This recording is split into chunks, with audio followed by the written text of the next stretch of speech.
many times have you read a rule, thought you understood it, only to have someone else tell you their interpretation, which just happened to be totally different from yours? Reread said rule with what they said in mind, and literally saw it differently. You experienced raw versus rye. Raw, or rules as written, is a concept that normally applies to gaming wherein someone follows the rules exactly as written. The counterpoint is rye, or rules as intended. This is the spirit of a rule. Yes, we know how a given sentence may read, but most people know what the author was trying to say. Some people do not, and they go after the way the rule is actually written verbatim. For example, in one game, toads normally move only 5 feet a turn. Now, most people move at 30 feet a turn in this game. There's some fun things you can do with toads, but they move far too slowly. Now, in one particular obscure book, you can find rules for stilts. If anyone puts them on, their movement becomes 20. It's not reduced by 20, it just becomes 20. So it slows a person down by 10 feet, but if you put a toad on stilts, they can now move 20 feet around. Is that what the rules regarding stilts intended? No, clearly not. But as written, stilts quadrupled the speeds of toads. After that, I figured out how to get a toad to walk faster than the speed of sound, and if I was willing to mutate the toad a little bit, it was possible to get the toad moving so fast he could walk from Earth to Alpha Centauri in approximately 6 seconds.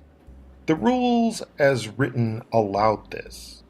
The rules clearly never considered someone like me spending so much time and digging up so many forgotten rules and going through so many dusty tomes as to create a toad capable of strolling at relativistic speeds.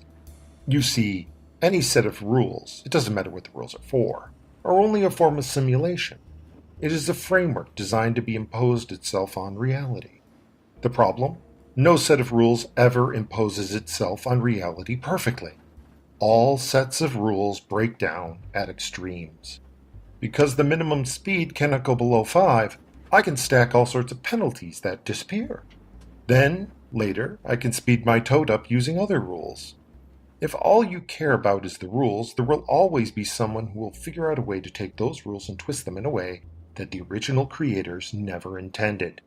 Furthermore, the more rules you add as time goes on, the harder it is to determine exactly how each new rule will interact with all the previous rules. What this means is that while rules are great, in the end, you still need a human being to read those rules and apply them to the game in a fashion that makes sense. You need a judge who can say, yes, I know what the rules say, but what you are trying to do is stupid. No, just no.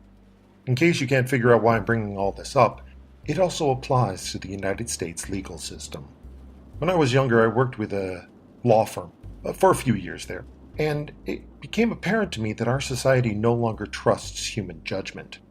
We pass more and more rules, regulations, and laws that control and limit the choices of our judges and law enforcement officers. A perfect example of this is a case from California.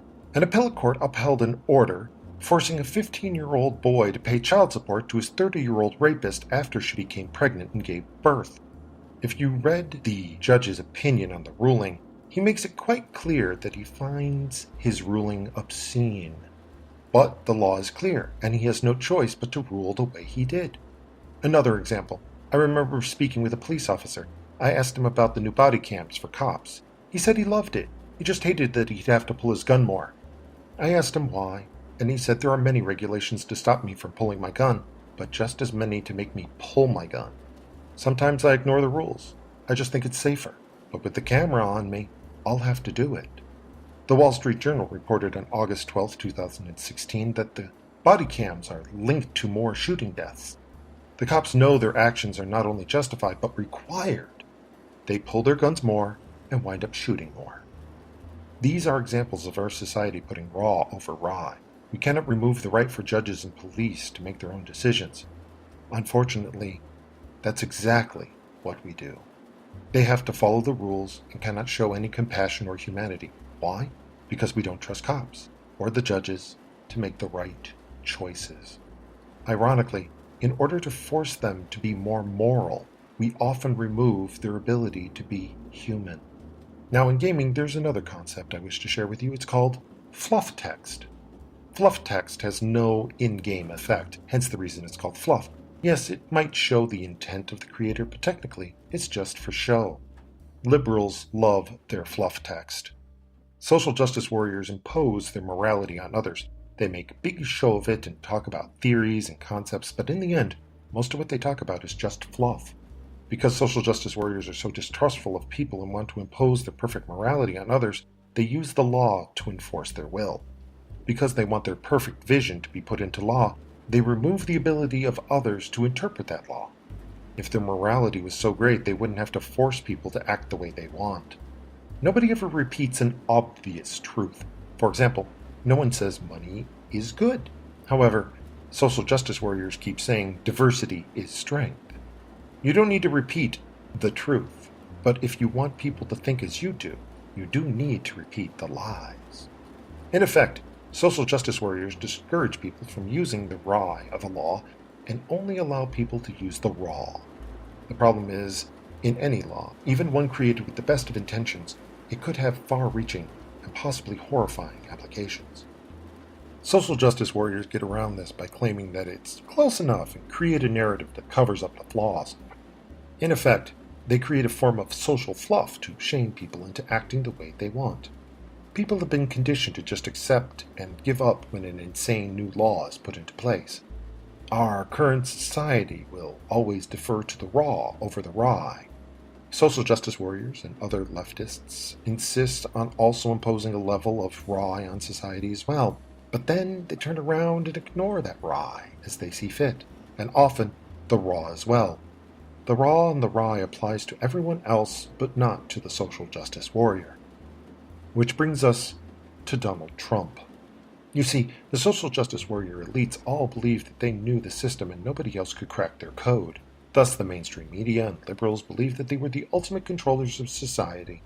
Trump figured out the system, and rather than worry about what people said he should do, he instead looked at the actual raw of the law and did exactly what was legal and permitted.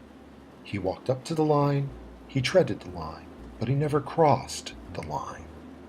By not allowing himself to be bound by leftist fluff, Trump knew how to win. Where Hillary thought you won elections by getting the popular vote and all sorts of political shenanigans, Trump knew that the goal was the Electoral College and went exactly for the votes that he needed to win it. In the end, the left and the social justice warriors are victims of their own success.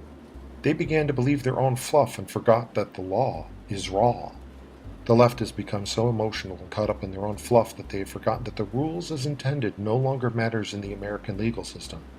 They have undermined the human element so much that nobody cares what they feel anymore. Trump understands raw, and that's why Trump keeps winning. And the left will keep on losing.